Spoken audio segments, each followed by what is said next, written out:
Hi, everybody. I hope you're doing well. Welcome to Unit 4. In this unit, we're going to be still continuing to talk about texts and dialogue, but we're really going to be jumping into a little bit more of the nitty-gritty with regard to literacy instruction.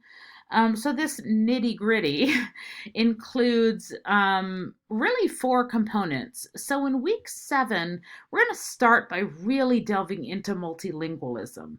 Now, you all, as elementary education majors, are ultimately going to be taking, whether you're taking it concurrently or whether you're taking it next semester or whether you've already taken it, you're going to be taking Teach 318.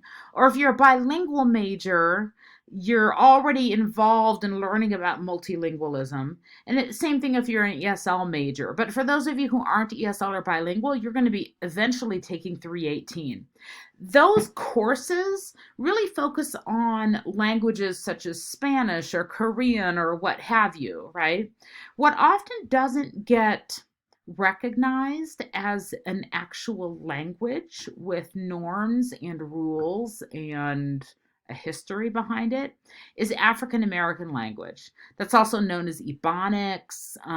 You might have heard African American Vernacular English or Black English. So a lot of week 7, you're going to be delving in and learning about African American language and some principles in terms of literacy instruction. One of those principles is not taking a corrective approach, for example. So that'll be part of week 7. The other part of week 7 seems disconnected to that, and in many ways it is. But you're going to be delving into the Common Core State Standards. And I have a couple of reasons of introducing those things alongside each other. I view them as both somewhat foundational for teaching literacy. You need to know about language, and I think it's really important for us to disrupt some dominant assumptions regarding what counts as a language and what's validated as a language. At the same time, as teachers, as future teachers, and myself as our current teacher, are beholden to some standards, whether we like them or not. But it's really important for us to be familiar with the Common Core State Standards. And the Common Core State Standards also address language. One of the strands within those standards for English language arts is language. So that's going to be a really interesting thing that I'm hoping that you're going to sort of compare and contrast some of the learning engagements that I have for you in week 7 regarding African American language and assumptions regarding what's slang, what's a language, as well as how that compares to what the Common Core State Standards say about language and what kids need to know. So that'll be an interesting point of comparison, and I'm hoping that you'll engage critically with all of that material. I feel like I've already said a whole bunch. Anyway, so what's going to happen in week 8 is you're going to, let me go backwards to week 7. Week 7, you're turning in your responsive text set. There's been a lot of discussion flying on the Q&A forum regarding that assignment. So if you haven't already tuned into that, make sure you go and read what people's questions have been and what my responses have been.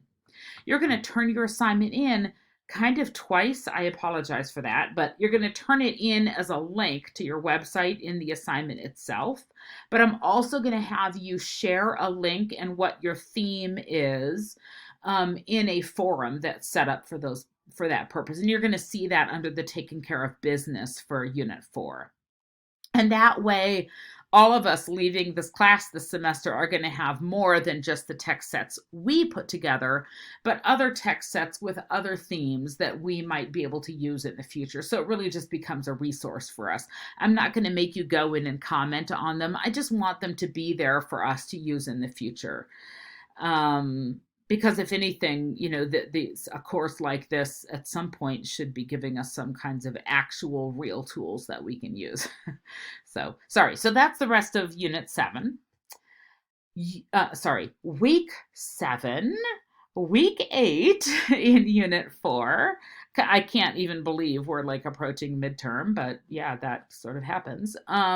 So week 8, what's going to happen is you guys are going to be exploring 2 additional things. And one of these I gave you a bit of a preview for in week 6 when we had our face-to-face small group classes, and that is interactive read alouds. So you are going to be delving back into the same video that we watched of Rick, what was his last name? Klein or something, doing that interactive read aloud with the Wednesday surprise. And I've actually taken that video and put it into an ed puzzle so I could prompt you to think about some things that relate to the reading for week 8, which is about interactive read alouds.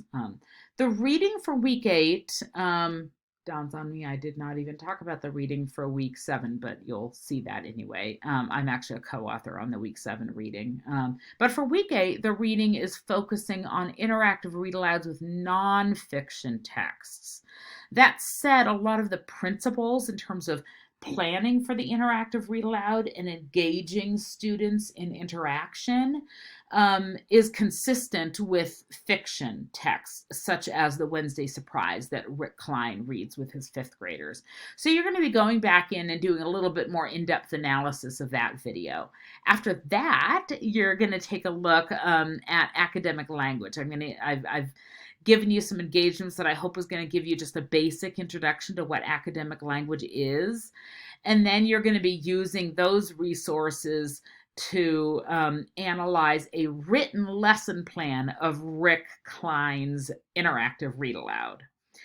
All of this, in particular the Common Core State Standards, that is some information in week 7 that you'll get to, that I'm hoping that you're going to integrate into your responsive text set, which is due on October 2nd. But all of the other stuff, the Common Core State Standards, academic language, interactive read aloud, and even Black language, although maybe a little bit to a lesser extent, I'm hoping that you're going to take that information and it's going to help you in your next assignment. You're going to be reading the assignment guidelines for this next assignment that is the interactive read aloud. I actually, as I'm recording this video, I still have not added the specific assignment guidelines into your assignments tab of ReggieNet, partly because I kind of want to redo the lesson plan template, and I've had a lot of thoughts about how I can simplify for that and simplify that for you and make it a little less confusing and overwhelming. So I'd like to take a few days to do that. So I'm expecting that I will have the assignment guidelines for that assignment ready for you by the end of week 7 or the very beginning of week 8. That assignment is going to be sort of a multi-part assignment with sort of several due dates as we go through the semester. It's really the major assignment for the remainder of the semester, where I'm going to be teaching you as the weeks progress about principles for lesson planning. And that's going to start with week 8 and planning an interactive read aloud. And then we're going to be going in units 5 and 6 and talking more specifically about specific areas of literacy instruction like phonics and spelling and comprehension and all of that. In any case, all of this is meant to prepare you for that assignment. You're going to be developing a lesson plan. You're going to be using one of the texts from your from your responsive text set. Ideally, you're going to pick a text from there, regardless of whether it's fiction or nonfiction or whatever. And you're going to be using that text for your interactive read aloud. And then we're going to continue to have components of that assignment, like you'll write the lesson plan, and at some point you're going to actually hopefully teach it with whatever student you may be paired with for 205, even if that placement hasn't happened yet. And then I'm also going to ask you to do some video recording around it and submit that. So it'll be a multi-part assignment with sort of a set of due dates that go through the remainder of the semester. So again, keep an eye out for those guidelines at the end of week 7 or at the beginning of week 8. I'll send out an announcement for that so that you know that that's there. As always, I want you to eat if you want to meet with me. I know sometimes in these asynchronous classes, sometimes it's hard to know exactly what you should be doing when. Please feel free to email me and set up a Zoom conference with me. I'm really more than happy to do that. Um, a couple of other things. There were some issues in Unit 2, weeks 3 and 4, where people didn't know when they needed to have the engagements done for the individual weeks within Unit 2. So and I intentionally had left that open so that you guys knew there was a little bit of flexibility there. What I'm doing for this unit is I want you to have all of the week 7 engagements, all of the tasks when you click on that button for the week 7 engagements. I want you to have all of those done by the Sunday at the end of week 7. So that's going to be October 4th, I think. And then same thing for week 8 at the very end of the unit. I want you to have all of those engagements for week 8 done by the Sunday at the end of the unit. That will be October 11th. That gives you a little bit of extra catch-up time if you're having a lot of intense stuff due for your other classes. Make sure that you're remembering to use the checklist. That really helps me when you use the checklist. So please do that. Um, so I think that's all I have for you for this introductory video. Again, reach out to me by email if you have any questions at all. Take care.